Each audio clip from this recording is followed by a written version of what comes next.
Hello guys, আসসালামু আলাইকুম। আশা করি সবাই ভালো আছেন। আলহামদুলিল্লাহ আমিও ভালো আছি।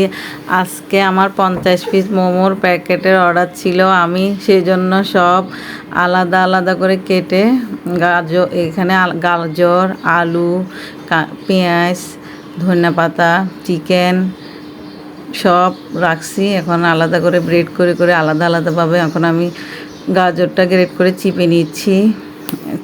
ভালোভাবে পানি সরাই নিতে হবে, নাহলে পানি বাইর হয়ে যাবে। এখন আমি আলুগুলো গ্রেট করে নিচ্ছি। আলুগুলো ধুয়ে আবার চিপে নিতে হবে। এখানে আমি মাংসটাও দিয়ে দিলাম গ্রেট করে, মাংস পেঁয়াজ সব দিয়ে দিলাম। আশা করি আমার পেজে থাকবেন, লাইক কমেন্ট শেয়ার দিবেন। আমি আপনাদের পেজে থাকবো, লাইক কমেন্ট শেয়ার দিব। আমি এখন সব এখানে আমি বাটারও গরম করে নিচ্ছি, আদা রসুন দিচ্ছি, লবণ, বিট লবণ, সব লেবু, গোলমরিচ সব দিয়ে এখন সয়া সস দিয়ে দিলাম। আমার অনেক জিনিস তো, তাই জন্য বেশি বেশি দিতে হচ্ছে।